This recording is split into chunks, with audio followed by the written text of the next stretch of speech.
Thank you all for sticking with us in the 6PPD-Q track. You're stuck around this time for the best presentation of the day. Sorry, Dylan. We have Clark and Carly here to give us an update on some projects to prioritize different roadways and roadway segments for maximizing your treatment of 6PPD-Q.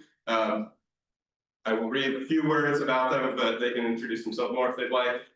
Clark's senior scientist and limnologist at Herrera. He's dedicated to translating robust science into meaningful practice actions to protect and restore the environment.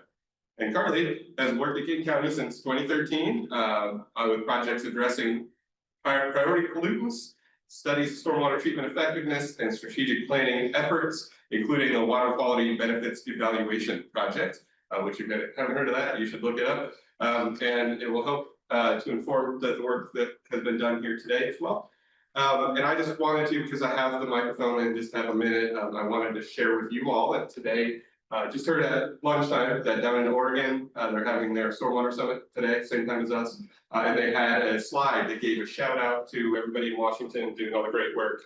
So we're putting their keynote, you should take a lot of pride in that. I think I was told I was named, so I'm going to balance the universe and just name Roy and Wyatt, Multnomah County, and Katie Holzer Gresham, just so to balance karma. Shout out. So I will, with that, I'll be done talking. I'll turn this over to Carly and Clark and enjoy the presentation. All right, hi everyone. My name is Carly Greyell. I'm with King County, and yeah, we're excited to share about this. I think Clark had this title, it's alliteration, targeted treatment for a toxic tire chemical. But this is a project that is mainly funded through the Puget Sound National Estuary Program with a grant awarded to our King County Roads Division. So this is a big King County collaboration first, because we have a bunch of different departments working together, and also funding from Department of Ecology directly as well. And yeah, partners at WashDOT are helping us out, and Herrera is partnering with us on the work. I want to use this, I think. Yes. So as we know, 6PPD-Q is killing our salmon. And while this is a very recent discovery, it's also a very urgent one. And so as research is progressing, we keep learning just how toxic this chemical is. So we know it's toxic to coho, but we keep finding that there are more and more aquatic species that's toxic to, likely human health impacts as well. So this really is a big issue that we need to be tackling. And we're also learning about lots of options for treating 6PPD-Q. I hope folks have been catching some of the other presentations on how bioretention media and the high performance bioretention soil media is very effective for treating 6PPD-Q.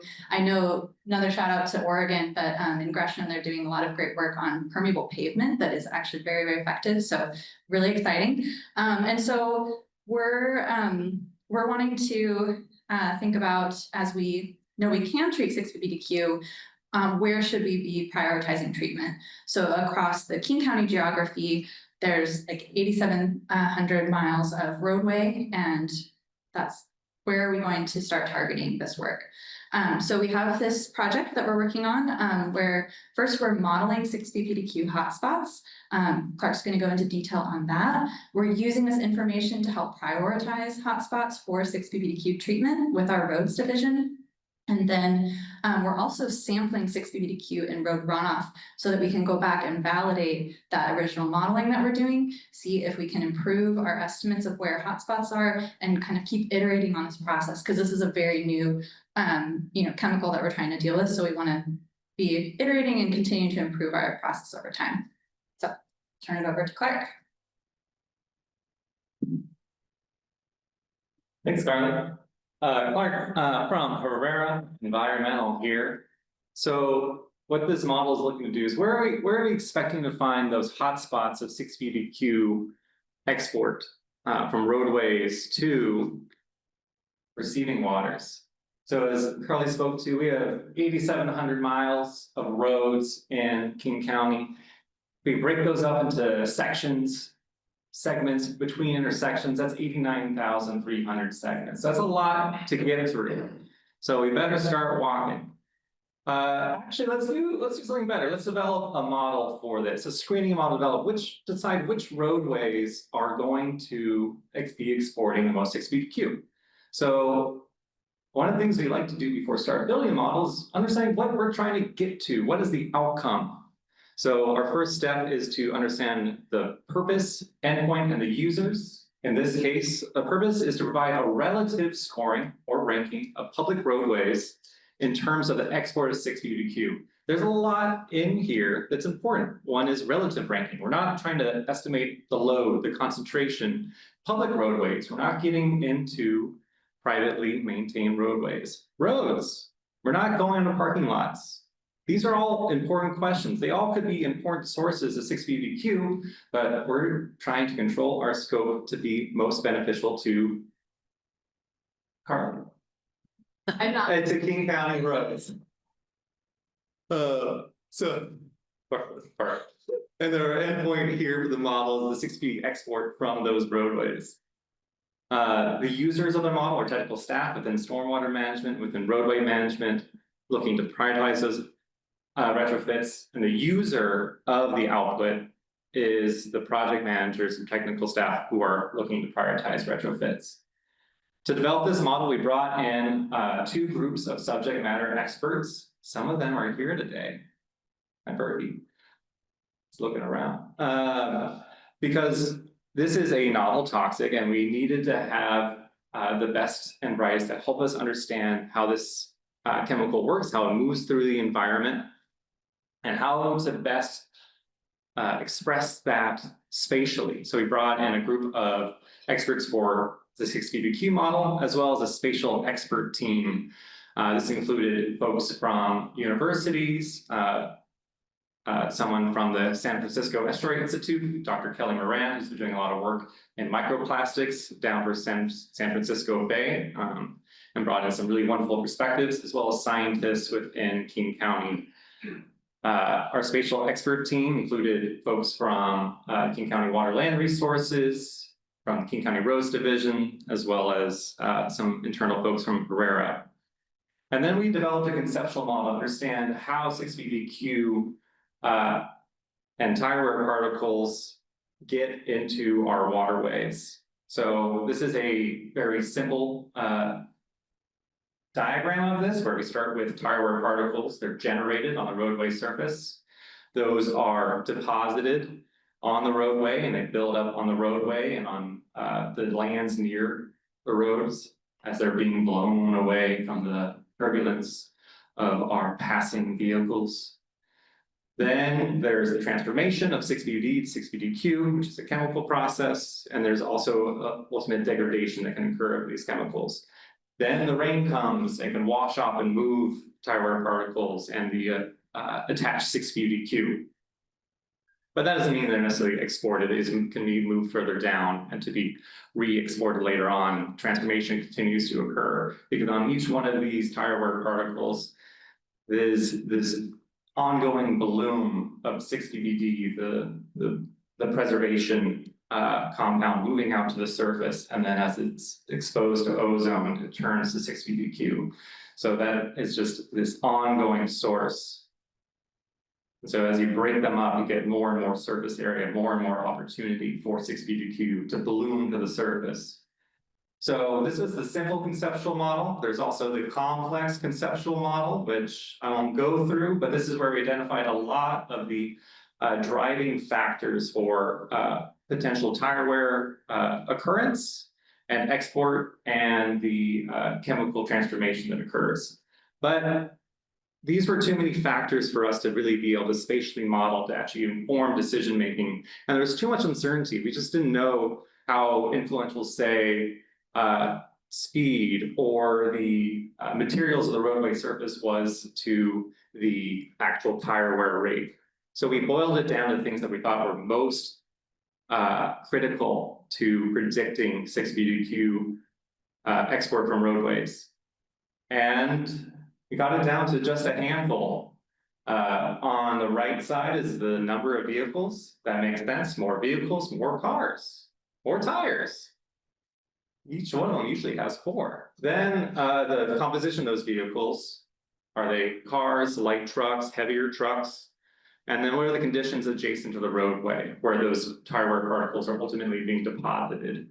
Are they being deposited on impervious surfaces or more vegetated or natural soils where there's actually opportunity for degradation or sequestration of those tire wear particles in 6PPD-Q? And then is this area actually being conveyed? Does it drain anywhere? Does it have opportunity to move else, or is it just sort of goes out into a forest, which is better than a coho-bearing stream? So more visually, our screening model is looking at export as determined by deposition and this potential for transport. Deposition is determined by the number of passenger vehicles, as well as the number of medium weight vehicles, these box trucks, and number of heavy vehicles like semi-trucks, tractor trailers.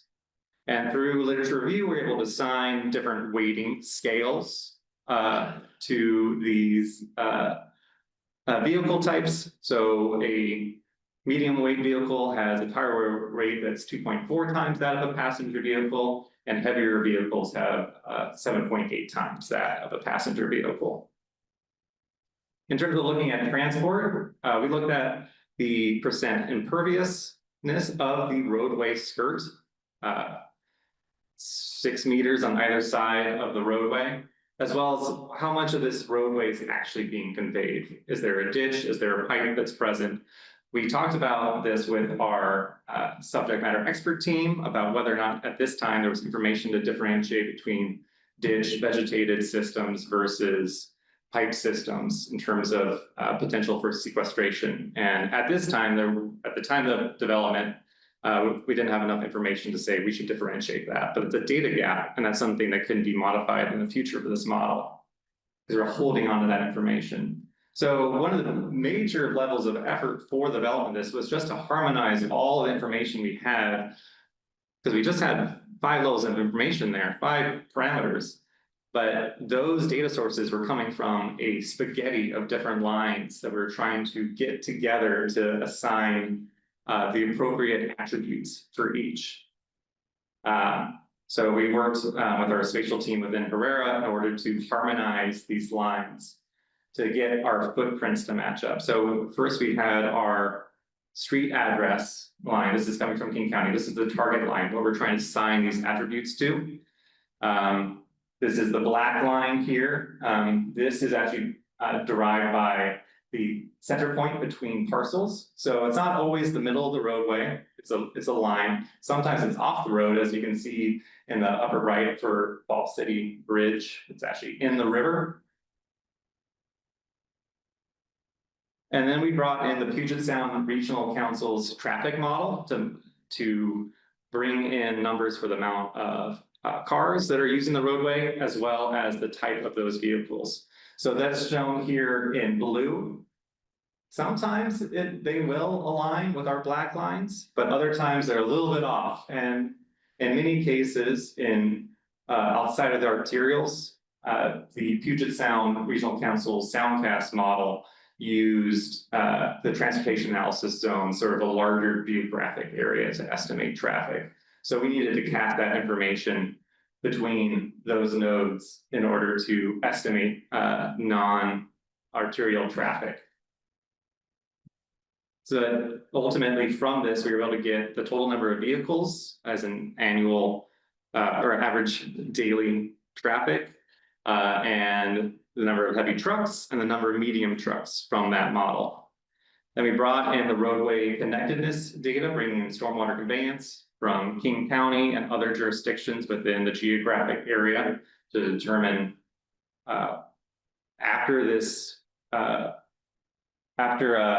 when it rains, where would these tire particles be going? Will they be going to conveyance network, or will they be having an opportunity for dispersion? And then for the impervious layer, we relied on the high definition data set from Ecopia from 2019, which is a land cover data set, which utilizes machine learning to get really high precision mapping of land cover. And so we just used imperviousness layer here, but I know there's some interest in tree cover over roads, and this is something that we could be bringing in from Ethiopia as well as a potential capture. So this, all these layers came together to give us estimates of deposition and transport for each roadway. And then we were able to generate this map of every roadway segment, public roadway segment in King County, and the expected export, relative export of 6PPD-Q. And here are a plot of each roadway and kind of general distribution. So on the x-axis here are different roadway classifications from local roads, collector roads, minor arterial, primary arterial, and then freeways. And on the y-axis are the scores associated with each. And so this is a relative score. And each point, this is on a logarithmic scale. So a 4 is 10 times greater than a 3, and 100 times greater than a 2, etc. What we see with each point is an individual roadway segment. And it kind of makes sense as we have more vehicles on the roadway, we see there's increased likelihood of 6PPD-Q exports, higher amounts of export from local roads to primary roads. Though there are certainly some outliers where we see more exports. And by outliers, not statistical outliers, but just something screaming to, hey, come take a look at me. But then we see a change in the trend when it comes to freeways. And this is where it gets to that influence of the impervious area on either side of the roadway and that possibility for sequestration. For many of these roadways, we have from local to primary arterial. Those are in urban areas, suburban areas, and so they're the tire wears that are being generated are depositing on impervious surfaces and can easily run off. Whereas in freeways, we often have large setbacks of green space and vegetation, which offer sequestration and capture. And so certainly there are some freeways that have very high scores, but generally it's actually lower than those urban areas. I want to walk through some examples here. So for our example score, this is I-5 going north, looking at Seattle's downtown, beautiful. This had a score of 4.8, one of the highest scores in the model. It has 75,000 vehicles per day. 3,900 of those are heavy vehicles, 5,600 are those medium weight vehicles or box trucks. Has a pipe conveyance, and it has some vegetation, only 52% is impervious. And you can see those trees there and probably some ivy, a little bit of grass that's doing the Lord's work in trying to sequester those tire wear particles that are getting kicked up. But it still is one of the highest, and that's really being driven by those heavy vehicles and how much of this stormwater is really just getting into that pipe. Jumping into a more rural arterial road in Falls City, we have Falls City Road, Preston Falls City Road, or State Route 203. Here, it's 6,000 vehicles per day, 370 heavy vehicles, 200 medium weight, entirely pipe conveyance, more imperviousness. You can see on the right here that any tire wear that's being generated on this highway that's getting pushed to the right is just going to be building up in this parking lot against this curb, and when it rains, it's just going to be able to go into that storm drain, which I think is just behind that white car. And that's at a score of 3.9. Moving a little further north of Falls City, along the same highway, but now we get into the more rural area. And so this has the same amount of cars, same kind of vehicle makeup, but there's no conveyance here, there's no imperviousness, and so we drop down to a score of 0.5. And so this would be identified as a lower priority. So the question is, from this, is how do we now prioritize treatment? Which I'm going to hand it to Carly. Hey, yeah, so we know that we can target 6PPD-Q hotspots, at least based on our current understanding of where we think they would be. But there's more information that we need to take in before we're going to actually set priorities for treatment. And so this is still in development, and I'm hoping that folks got to see the presentation earlier on the King County's retrofit prioritization tool that Robin Kirschbaum and Leah Mikulski were presenting on, because this is the same tool. I'm just giving a little snippet of it, but basically, in order to set our retrofit priority, we will take in information on how we could target 6PPD-Q hotspots, and that could come from the screening model. But we also want to layer on other things that we care about. So reason we're doing this in one part is to protect salmon habitat, and so we want to be layering on where is there important salmon habitat.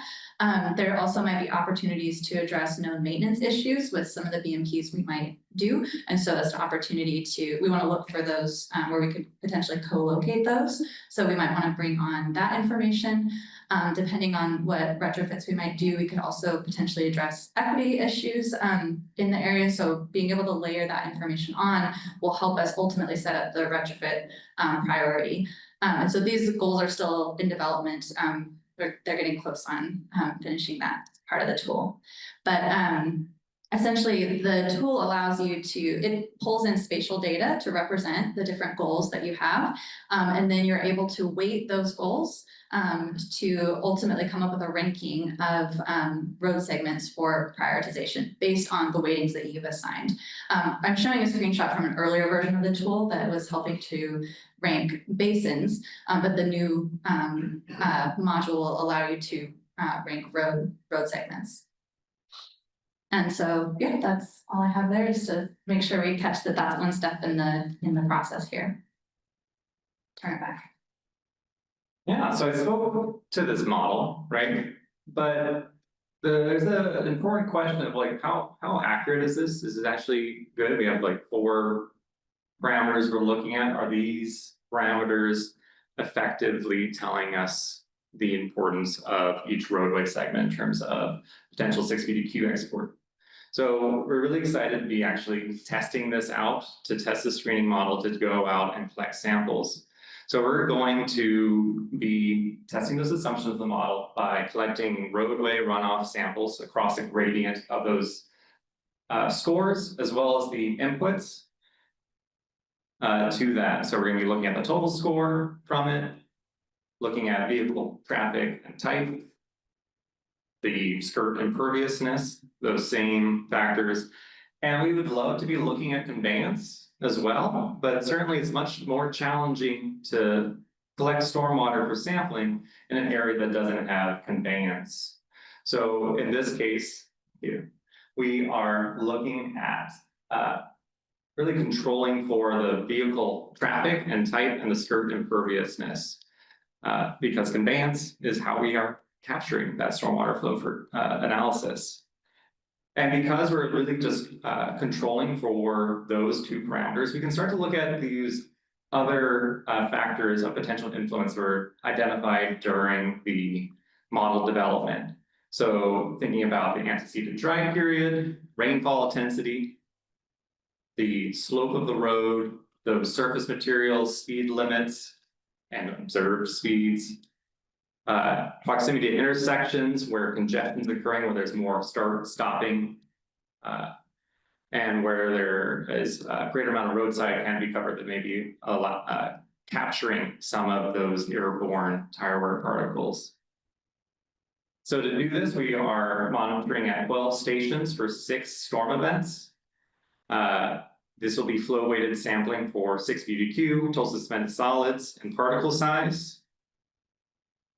Here is their distribution across that plot I was sharing earlier. I realized I didn't describe these violin plots. They're wider where there are more points, and they're thinner where there's less points. So it's a good show of the density of these sites, of these roadways. So we have about 3 local roads we're looking at, which have the lower scores, a collector, and then a focus, and then some more on primary arterials. Additionally, there are 2 sites that are being monitored by Washington State Department of Transportation as part of a separate project. So we're really excited that we'll be able to be partnering with WashDOT to add those and to do the best management to add that analysis of 6PPD-Q. They're doing some existing work to look at the effectiveness of biofiltration swales along highways in Miramont and Vancouver. Here we are. And they're going to send those samples to King County Environmental Lab for the influent before it reaches those swales. So we'll be able to also look at 2 of those freeway sites. So we're excited to have that as part of our data set. So really 14 stations.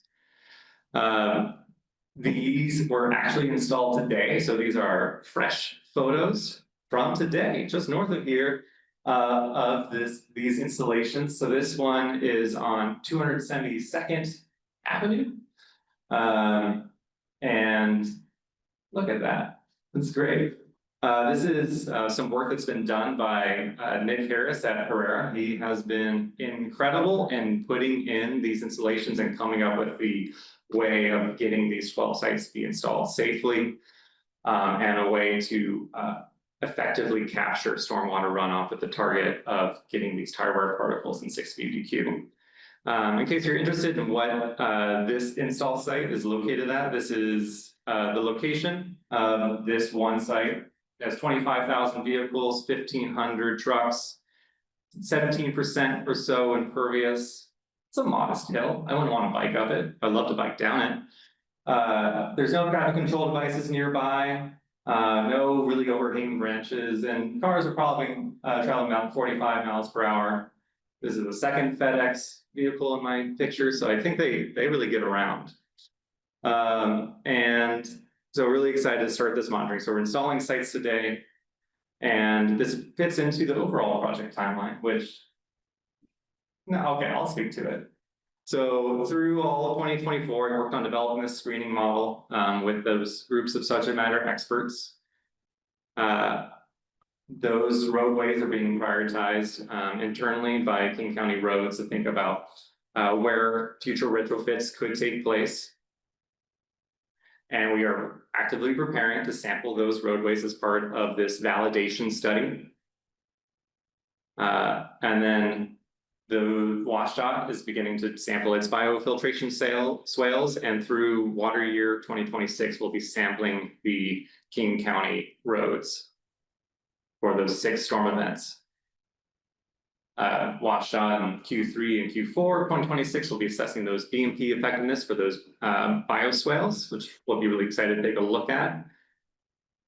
And then starting in Q2 of 2026, we'll begin to validate this screening model, make any updates to that screening model, potentially bringing in new parameters. As I discussed, we'll be looking at potential influences of those other factors.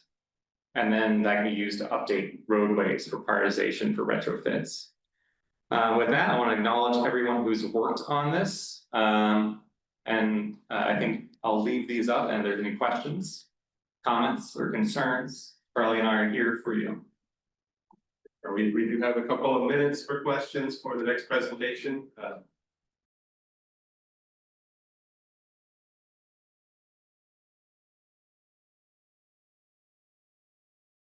Yeah, that was some of those early discussions early on is there's going to be a lot of variety in terms of tire wear rate between just within the passenger vehicle class, right? So we have sedans up to SUVs to my truck is very small, but to very large trucks with over tires. So there's a lot of variation within that. And I know that electric vehicles, I think, are in probably like 1.7 times, I think is like the current estimate in terms of versus a sedan.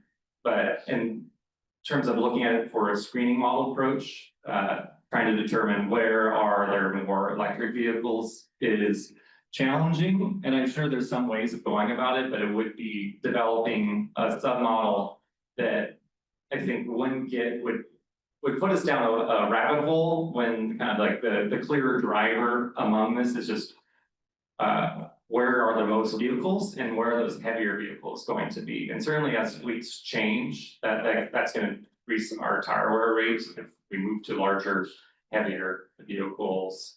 But we're kind of expecting that to be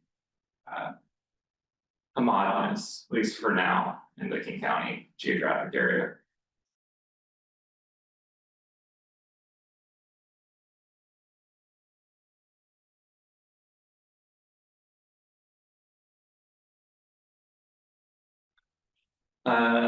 Thanks. I want to make sure I'm understanding that you're talking about the sidewalls while they're still like Yeah, running off of 6PPD-Q from sidewalls from tires that are still attached to the vehicles. yes, So at a very large surface area for the, yeah. yeah.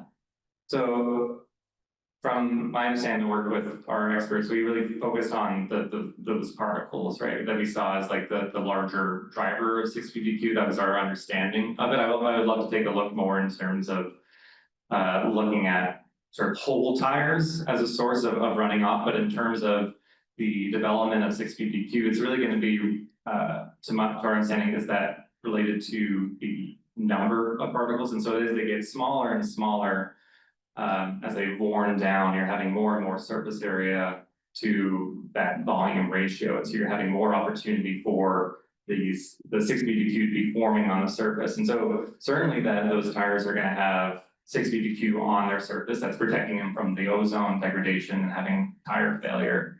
That's really important, but it's all those small particles. So each vehicle, where like a vehicle will weigh about 100 milligrams per kilometer on average, and that's like a passenger vehicle.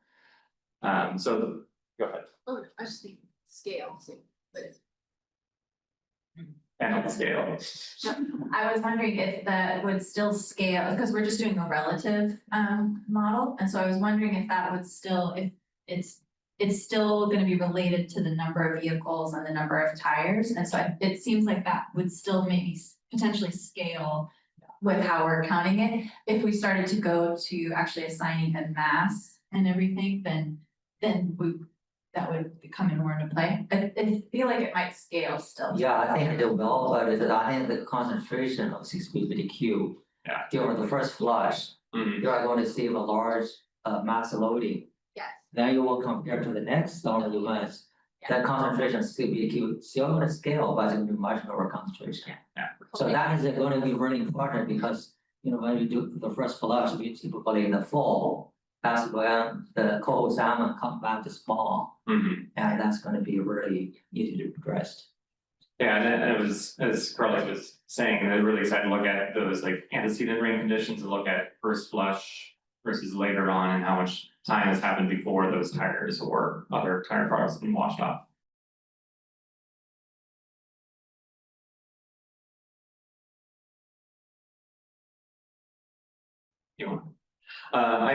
In terms of this validation, I think one is to make sure that these assumptions that we have, that the number of vehicles is certainly a very important driver, and that this amount of imperviousness on the roadway skirt is important.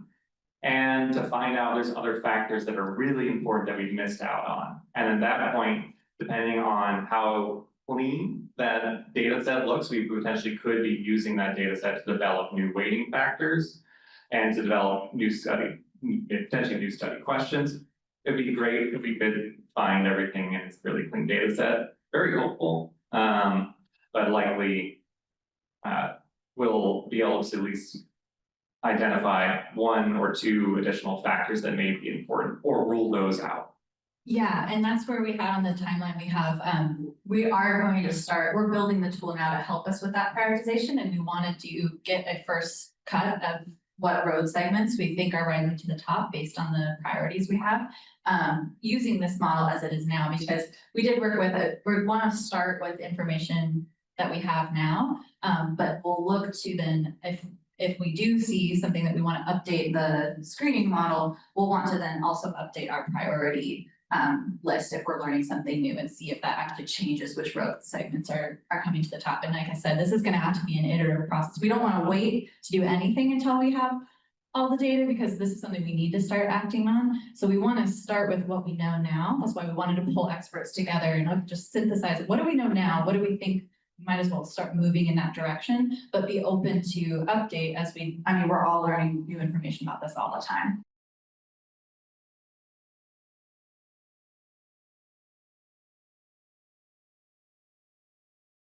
Yeah, in the prioritization model, we were looking at opportunities to, oh, and we're out of time, but we're looking to see what else we can add into there. So to see like where there already is treatment or where there's more enhanced maintenance. So we're trying to factor that in that.